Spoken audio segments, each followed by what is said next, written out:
Hey guys, welcome back to the Smarter Show. This is episode 38. In today's episode, we're going to talk about calisthenics and gym. So the question of the day came from Sam, and Sam is asking, hey Mario, is it a good idea to build up your strength in a gym first before you tackle calisthenic mastery? I'd love to begin incorporating calisthenics into my workouts. It's a really good question actually. I've been getting a lot of calisthenic questions recently because I think just the popularity of this type of training has gone up recently in the last few years with the Bar Brothers and all of these other guys who are really getting some good results with that type of training. So everybody is wondering, okay, what should I do that? Should I do the gym? Should I do this or that? So this is a fairly good question. So just by getting this question, I'm assuming that Sam is somewhere in, I guess, the novice or intermediate stage where he still hasn't gotten that general strength yet. So he's wondering whether to start doing calisthenics or general strength. So the first thing to consider here is the rule of specificity. So to put this in an example, let's take someone who's really good at calisthenics. So that would be like Frank Medrano. Like he is the king of calisthenics, at least from what I heard. So if you take a guy like that, and he's amazing. He has hours and hours of practice in this sport. He has skills that are unbelievable, and some people even think he's superhuman.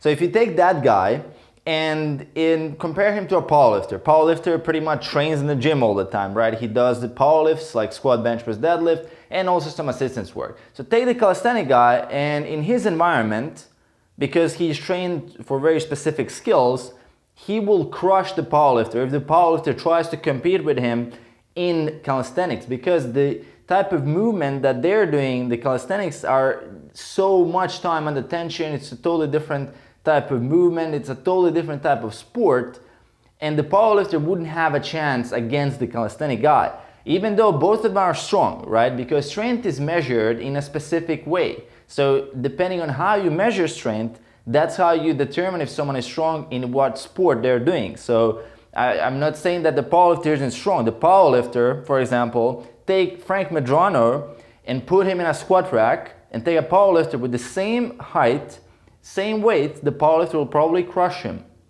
because the powerlifter has hours and thousands of hours of practice in the squat rack doing squats, and he would crush him probably in the bench press and the deadlift, although both of them are really strong, right? So when you hear an average Joe talking about, oh, this guy is super strong, this guy is this guy is that, the people don't realize that strength is a very specific way you train your muscles to exert and express their strength, right? You have to obey the rule of specificity. So you have to kind of choose where you want to express that strength in. So the second thing, because once you kind of determine and you know the rule of specificity, the second thing you want to look at, what is your goal, right? Do you want to be the calisthenic master? If you want to be the calisthenic master, you should definitely train calisthenics mostly, and maybe 1 or 2 sessions at the gym per week. And even that won't contribute that much to the calisthenics.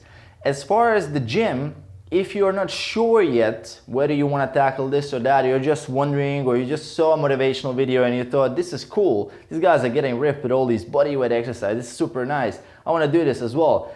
Well, if you're not really bought into the idea, I would say hold off a little bit, especially if you're a beginner, if you're just starting out your training. Because gym is a controlled environment, and you have a better chance of building and progressing inside of the gym just to build up a general amount of muscle mass and getting some general strength, which you can then afterwards, if you decide to express that in calisthenics, in gymnastics, in strongman, in powerlifting, in bodybuilding, in any other sport, you can express that strength after you have that muscle built. So muscle is potential strength, like muscle mass is potential strength. So I would say really hold off unless you're super bought into calisthenics. If you are, man, give it a shot. I don't judge. I mean, nobody has the right to judge you for choosing a sport that you want to pursue, right? If you feel like it's gonna become more of a passion for you, then sure, why not? But I personally, what I recommend for a lot of people is simply stick in the gym for at least a year, get some baseline strength, lose some fat, get a really lean body, get a little bit of muscle mass on, get a little bit leaner, and then you can choose whatever you want to do. And that would be the kind of my general advice if you're not sure yet. And in general, I mean, it's a pretty cool sport. I guess people are having fun. You can have fun in the gym as well. And eventually, it is a hard process. I mean, it maybe looks fun to you on the motivational videos or on the videos that like Frank Medrano puts out. But dude, there's hours and thousands and tens of thousands of hours of practice within those movements. He failed so many times probably to get that done because it is super fucking hard, man. It's not easy, right? So any path you take, any journey you take, will take hours and years and probably decades until you reach that mastery, right? It's not gonna happen overnight. It's not gonna happen in a year. It's gonna take at least 5-6 years of practice to get good at one of those. So make your pick, and it's not a problem even to switch. Like, I know plenty of guys who were bodybuilders, now they're powerlifters. I mean, there's some carryover between the sports, but there's a lot of differences as well. So why not? I know plenty of guys who used to be like a bodybuilder and then they do CrossFit now. It's not a big difference, but still the movements are different. It took them months and months of practice and almost a year to get good at CrossFit, to at least get to the same level as they were in bodybuilding. It take them years because they were really successful in bodybuilding.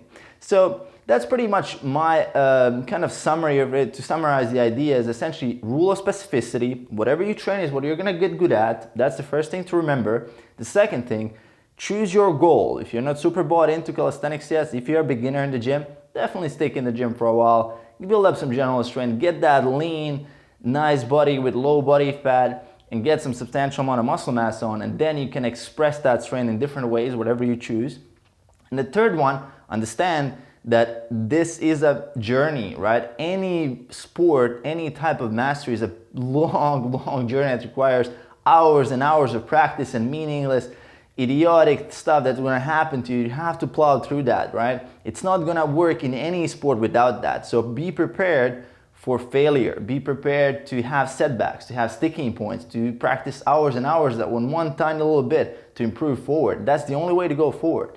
So if you keep in mind these three things, I hope that they help you. As always, thanks for watching the video. If you have any additional questions, or if you have a question for the Ask Mario show, you who are watching this video, definitely leave it below in the comments with the hashtag Ask Mario. Hope you enjoyed the video. I'll see you guys in the next episode. I'll see you soon. Peace.